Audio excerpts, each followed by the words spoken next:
Hi all, ഇന്ന് നമുക്ക് പാലട പായസം easy and ക്വിക്കായിട്ട് എങ്ങനെ ഉണ്ടാക്കാം നോക്കാം. അതിനായിട്ടൊരു 1/4 കപ്പ് പഞ്ചസാര ഞാൻ ഒരു ചുവട് കട്ടിയുള്ള പാത്രത്തിലേക്ക് കാരമലൈസ് ചെയ്യാനെ കൊണ്ട് ഇട്ടിട്ടുണ്ട്. ചുവട് കട്ടിയുള്ള പാത്രം അല്ലെങ്കിൽ പഞ്ചസാര അങ്ങ് കരിഞ്ഞു പോകും. അത് ചെറിയൊന്ന് മെൽറ്റ് ആകും വരെ അത് ഇളക്കരുത്. മെൽറ്റ് ആയി കഴിഞ്ഞിട്ട് വേണം സ്പൂൺ ഇട്ടൊന്ന് ഇളക്കാനെ കൊണ്ട്. 300 ഗ്രാമിൻ്റെ ഒരു പാലട മിക്സാണ് ഞാൻ എടുത്തിരിക്കുന്നത്. ഏത് കമ്പനിയുടെ വേണേലും എടുക്കാം.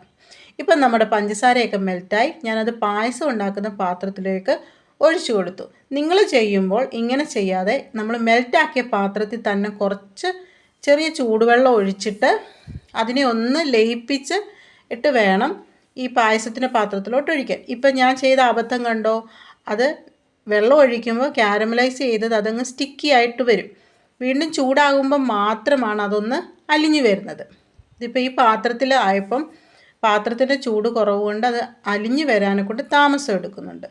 അതേസമയം നമ്മൾ കാരമലൈസ് ചെയ്ത പാത്രമാണെങ്കിൽ ആ ചൂടിൽ വെള്ളം ഒഴിക്കുമ്പോൾ പെട്ടെന്ന് അതങ്ങ് മെൽറ്റായിട്ട് വരും. ഇപ്പം ഞാൻ ആ തവിയെന്നൊക്കെ ഇളക്കാൻ പെടുന്ന പാട് കണ്ടോ. അപ്പം ഈ അബദ്ധം പറ്റരുത്. വെള്ളം ഒഴിച്ച് അത് അലിയിപ്പിച്ചിട്ട് മാത്രം നമ്മൾ പായസം ഉണ്ടാക്കുന്ന പാത്രത്തിലേക്ക് ഒഴിച്ചു കൊടുക്കാൻ ശ്രദ്ധിക്കണം. ഇപ്പോൾ ഏകദേശം ചൂടാകുമ്പോൾ എല്ലാം അലിഞ്ഞു പൊക്കോളും, പക്ഷേ സമയം എടുക്കുമെന്നേ ഉള്ളൂ. അലിഞ്ഞു വന്നിട്ടുണ്ട്. ഇനി നമുക്ക് ഇത് പായസത്തിന് ആ ഒരു 300 ഗ്രാമിന് 1.5 ലിറ്റർ പാലാണ്. പാലടയല്ലേ, നല്ലതുപോലെ പാല് വേണമല്ലോ. 1.5 ലിറ്റർ പാലാണ് നമുക്ക് ആവശ്യമായിട്ട് അതിൽ എഴുതിയിരിക്കുന്നത്. ഞാൻ 1.5 ലിറ്റർ പാലും ഇതിലേക്ക് ഒഴിക്കാൻ പോവാണ്. അതിനു മുമ്പേ വീഡിയോ കണ്ടുകൊണ്ടിരിക്കുമ്പോൾ സബ്സ്ക്രൈബ് ചെയ്യാതെ കാണുന്നവരൊക്കെ ഒന്ന് സബ്സ്ക്രൈബ് ചെയ്തിരിക്കണേ. എന്നിട്ട് ഓൾ എന്ന ആ ബെൽ ഐക്കണോട് ഒന്ന് എനേബിൾ ചെയ്തിടുക. അപ്പോൾ വീഡിയോ ഇടുന്നതൊക്കെ വേഗം നിങ്ങൾക്ക് കിട്ടും. ഇഷ്ടപ്പെട്ടെങ്കിൽ ലൈക്ക് ചെയ്യണം, പിന്നെ ഷെയർ ചെയ്യാനും മറക്കരുത്. ഇനി നമുക്ക് ഇതെല്ലാം കാരമലൈസ് ചെയ്തതൊക്കെ ഒന്ന് അലിഞ്ഞു വന്നിട്ടുണ്ട്. അതിലേക്ക് നമ്മൾ 1.5 ലിറ്റർ പാലൊഴിച്ചു. പാല് ചൂടായി വരുമ്പോൾ ആ മിക്സ് അതിലേക്ക് ഇട്ട് കൊടുക്കണം.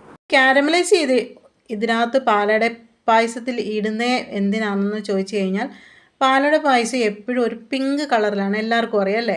ആ ഒരു കളർ, പിങ്ക് കളർ ഒന്ന് കിട്ടുന്നതിന് വേണ്ടിയിട്ടാണ് നമ്മൾ ഈ കാരമലൈസ് ചെയ്ത് ഒഴിക്കുന്നത്. പിന്നെ പാല് ഒരു പകുതി ഭാഗം പറ്റി വരണം, എങ്കിലാണ് ഈ പിങ്ക് കളറ് നമുക്ക് നല്ലൊരു ഷെയ്ഡിൽ കിട്ടുന്നത്. അതിന് നമ്മളിങ്ങനെ ഇളക്കിക്കൊണ്ടിരിക്കണം. ഈ പാലട മിക്സിനകത്ത് പാലട ഉണ്ടായിരുന്നു, പഞ്ചസാര എല്ലാം മിക്സിലുള്ളതുപോലെ കിസ്മിസ് ഉണ്ടായിരുന്നു, പിന്നെ ഏലക്ക ഇതെല്ലാം ഉണ്ടായിരുന്നു, എല്ലാം മിക്സിലും ഉള്ളതുപോലെ. ഇപ്പം നമുക്ക് ഒരു ഏകദേശം 30 മിനിറ്റൊക്കെ ആയപ്പോൾ നമ്മുടെ പാല് പകുതി പറ്റി വന്നു.